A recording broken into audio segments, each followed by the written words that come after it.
The Boeing B-52 Stratofortress was never supposed to live this long. When it first lifted off the runway in the early 1950s, the world it was designed for was brutally simple. Two superpowers, nuclear bombs measured in megatons, and the terrifying belief that the next war might end civilization itself. Engineers who worked on the B-52 assumed it would serve for perhaps 20 years, maybe a little more if upgrades allowed. No one, not even its creators, imagined that this aircraft would still be flying deep into the 21st century, preparing for missions that look nothing like the wars of its birth. And yet here it is, older than most of the people now tasked with flying and maintaining it, still considered so valuable that the United States is investing billions of dollars to change it, modernize it, and extend its life even further. The question is not just what is being changed, but why now, and what this decision reveals about the future of war, power, and global uncertainty. To understand why the B-52 is being transformed today, we must first understand the world that created it. The early Cold War was an age of fear unlike anything before. The United States and the Soviet Union stood on opposite sides of an ideological abyss, each convinced that the survival of its system depended on absolute military superiority. Nuclear weapons had already proven their devastating power in Hiroshima and Nagasaki, but delivering those weapons reliably across continents was still an unsolved problem. Missiles were unreliable, limited, and untested. The bomber, slow and visible as it might be, was the only truly dependable way to carry nuclear weapons deep into enemy territory. The B-52 was born from this urgency, a machine designed not for elegance or efficiency, but for endurance, payload, and the ability to fly farther than any bomber before it. From the moment it entered service, the B-52 became a symbol of American power. Its massive wingspan, 8 roaring jet engines, and ability to remain airborne for extraordinary lengths of time made it a central pillar of the United States nuclear deterrent. During the Cold War, B-52 crews flew constant patrols, sometimes armed with live nuclear weapons, ready to strike if the unthinkable order ever came. These missions were not about winning a war, they were about preventing one. The presence of B-52s in the air sent a clear message: the United States could respond at any moment, from almost anywhere. In this role, the bomber was less a weapon than a political instrument, one that carried the weight of global stability on its wings. But history had other plans. The Cold War did not end in nuclear fire. Instead, it faded into collapse, negotiation, and a reshaping of the global order. When the Soviet Union fell, many believed that platforms like the B-52 would quickly become obsolete. After all, why maintain a massive nuclear bomber when the primary adversary had disappeared? Defense analysts predicted retirement. Budget planners circled it as a relic. And yet, rather than fading away, the B-52 adapted. It transformed from a doomsday weapon into something far more versatile, and far more relevant than anyone expected. The wars of the late 20th and early 21st centuries demanded a different kind of power. Precision replaced brute force. Flexibility mattered more than sheer destructive capability. Surprisingly, the B-52 excelled.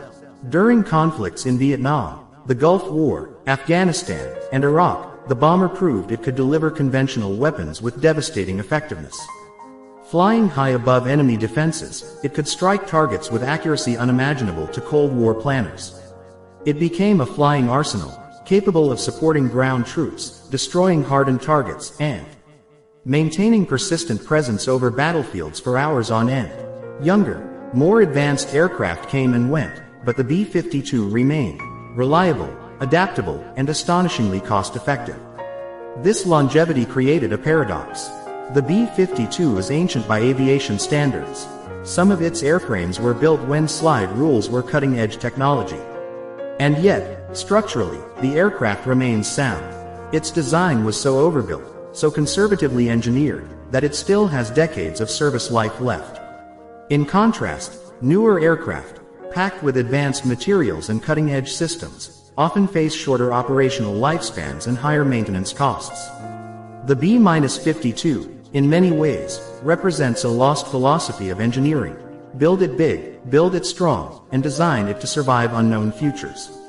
That philosophy is one of the key reasons the bomber is still flying today.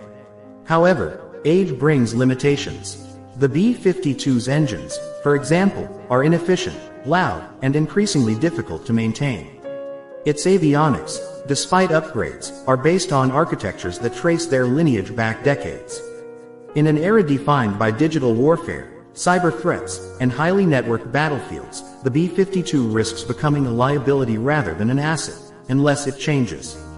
This is where the story takes a crucial turn. The decision to modernize the B-52 now is not simply about extending the life of an old aircraft, it is about reshaping it to fit a radically different vision of future warfare. The modern battlefield is no longer defined by clear front lines or predictable enemies. Instead, it is a complex web of sensors, satellites, cyber systems, and long-range weapons. Great power competition has returned, but in a form that looks very different from the Cold War.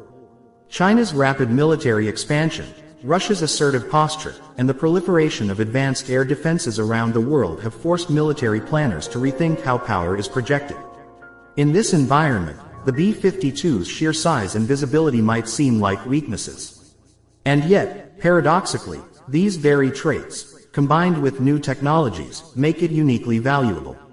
Unlike stealth bombers that rely on invisibility and surprise, the B-52 operates on a different logic. It is meant to be seen. Its presence is deliberate, calculated, and symbolic. When B-52s fly near contested regions, they send unmistakable signals of intent and capability. But signaling alone is not enough. To remain relevant, the bomber must be able to survive in contested environments, integrate with modern networks, and deliver advanced weapons from safe distances. This is why the changes being made to the B-52 now are so significant. They reflect a strategic shift, from penetrating enemy airspace to dominating it from afar. At the heart of this transformation is the idea of the B-52 as a weapons truck for the 21st century. Instead of carrying a small number of extremely powerful bombs, it can carry a vast array of precision-guided munitions, cruise missiles, and standoff weapons. These weapons allow the bomber to strike targets hundreds, even thousands, of kilometers away without ever entering the most dangerous airspace. In effect, the B-52 becomes a launch platform, a node in a much larger system of sensors, intelligence, and command networks. Its value lies not in speed or stealth, but in endurance, payload, and connectivity. The timing of these changes is no accident. The United States is facing a strategic crossroads. Building entirely new bombers is expensive, slow, and politically complex. The B-21 Raider, while promising, will be produced in limited numbers. Meanwhile, global tensions are rising faster than new platforms can be fielded. Upgrading the B-52 offers a solution, a proven airframe that can be rapidly adapted to carry the weapons and systems needed for modern conflict. It is a pragmatic choice, driven by both necessity and opportunity. But pragmatism is only part of the story. There is also a psychological and cultural dimension to the B-52's survival. For generations of pilots, engineers, and strategists, the bomber represents continuity in a world of constant change. It is a reminder that not every solution requires reinvention. Sometimes, adaptation is enough. The decision to modernize the B-52 is, in many ways, an admission that the future of warfare will be evolutionary rather than revolutionary. New technologies will be layered onto old foundations, creating hybrids that blend past and future in unexpected ways. As we stand at this moment, more than 70 years after the B-52's first flight, the aircraft occupies a unique place in history. It is both a relic and a cutting-edge platform, both a symbol of Cold War fear and a tool of modern deterrence. The changes being made to it now raise profound questions. What does it mean when a machine designed for nuclear apocalypse becomes central to strategies of precision and restraint? What does it say about modern warfare that endurance and adaptability can outweigh speed and stealth? And perhaps most importantly, what kind of future conflicts are military planners preparing for when they choose to invest in an aircraft older than the digital age itself? If Part 1 was about why the B-52 survived, Part 2 is about how it is being reborn. Because what is happening to the B-52 today is not a routine upgrade or a cosmetic refresh, it is a fundamental transformation of the aircraft's role in modern warfare. Strip away the familiar silhouette and the legendary name, and what remains is a strategic decision that reveals how military planners now think about power, distance, and control in a world where the next major conflict may not begin with explosions, but with signals, satellites, and silent preparations far beyond the horizon. The most visible and controversial change begins with the B-52's engines. For decades, its 8 engines have been both iconic and problematic. They were designed in an era when fuel efficiency mattered far less than raw thrust and reliability. Over time, these engines became increasingly expensive to maintain, consumed enormous amounts of fuel, and required specialized knowledge that fewer technicians still possessed. Every flight of a B-52 carried not just weapons, but a growing logistical burden. Re-engineering the aircraft is therefore not simply a technical improvement, it is a strategic necessity. New engines promise dramatically improved fuel efficiency, longer range, lower maintenance demands, and decades of continued operation without relying on fading industrial supply chains. In practical terms, this means the B-52 can stay airborne longer, deploy farther, and operate more frequently at a fraction of the long-term cost. But engines alone do not define a modern combat aircraft. The true revolution lies inside the B-52's skin, where analog systems once ruled. Over the years, the bomber's cockpit has evolved from a maze of dials and switches into a hybrid of old and new, but the latest upgrades go much further.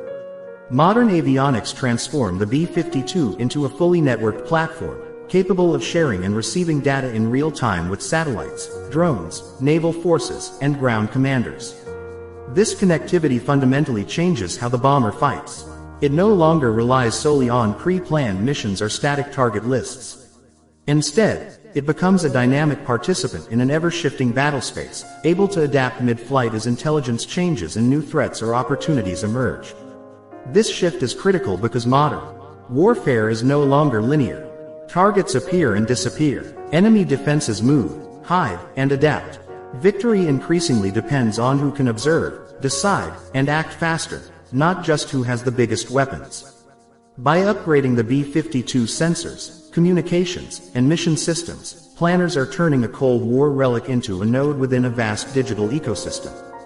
The bomber becomes less like a lone predator and more like a command platform, one that can coordinate strikes, relay information, and amplify the effectiveness of other forces operating across thousands of kilometers. Perhaps the most dramatic changes, however, involve what the B-52 carries under its wings and inside its bomb bays. The bomber's future is defined not by gravity bombs falling from the sky, but by standoff weapons launched from extreme distances. These weapons allow the B-52 to strike heavily defended targets without ever entering the most dangerous airspace. Long-range cruise missiles, hypersonic weapons, and advanced precision munitions transform the aircraft into a strategic launcher rather than a penetrator.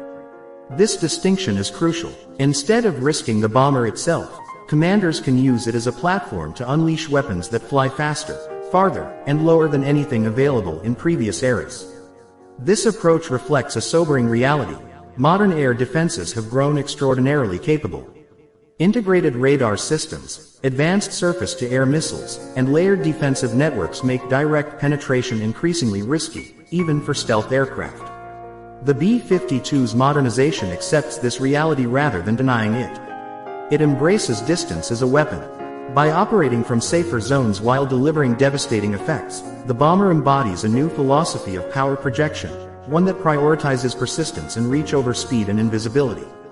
Another often overlooked aspect of the B-52's transformation is its adaptability to future weapons that do not yet exist. Unlike many newer aircraft, which are tightly optimized around specific mission profiles, the B-52's size and payload capacity provide extraordinary flexibility. Engineers can integrate new weapons, sensors, and systems without redesigning the entire aircraft. This makes the bomber uniquely future-proof. In a world where technological change accelerates unpredictably, having a platform that can absorb innovation rather than be replaced by it is an enormous advantage. The B-52 becomes less a single weapon system and more a long-term framework for evolving military capability. The human element of this transformation is just as important. Modernized systems reduce crew workload, improve situational awareness, and allow smaller teams to manage increasingly complex missions. What once required extensive manual coordination can now be handled through automation and intelligent interfaces. This does not remove humans from the loop, it empowers them. Crews can focus on decision-making rather than mechanical management, increasing both effectiveness and survivability. In this way, the B-52's modernization is not just about hardware, but about redefining the relationship between humans and machines in combat. Critics argue that investing so heavily in an aging airframe is a mistake, that resources would be better spent on entirely new platforms. But this argument overlooks a fundamental constraint: time. Designing, testing, and fielding a brand new bomber takes decades. Strategic competition, however, is unfolding now. The B-52 provides an immediate, scalable solution, a platform that can be upgraded faster than new systems can be built, and deployed in numbers that newer aircraft cannot yet match. In an era defined by uncertainty and rapid escalation, availability itself becomes a form of power. There is also a strategic signaling dimension to these upgrades. When adversaries see the B-52 not being retired but strengthened, they are forced to reconsider their assumptions. The aircraft's continued relevance complicates enemy planning. It blurs the line between old and new, forcing potential rivals to prepare for threats that are both familiar and unexpectedly modern. In deterrence, unpredictability is often as valuable as strength. The modernized B-52 embodies both. Yet beneath all these technical details lies a deeper truth. The decision to change the B-52 now reflects a recognition that the future will not be clean or simple. It will not belong exclusively to stealth aircraft, drones, or artificial intelligence. Instead, it will be shaped by layered systems, redundancy, and adaptability. The B-52 fits perfectly into this vision. It is not the fastest, the stealthiest, or the most advanced aircraft, but it does not need to be. Its power comes from endurance, payload, and the ability to evolve alongside the world it operates in. As the upgrades continue, the B-52 is quietly transitioning from a symbol of nuclear terror to a cornerstone of modern deterrence and conventional power. It stands as proof that relevance is not determined by age, but by purpose. The bomber's transformation challenges the assumption that progress always means replacement. Sometimes, progress means reimagining what already exists, and doing so with clarity about the world we are entering, not the one we have left behind.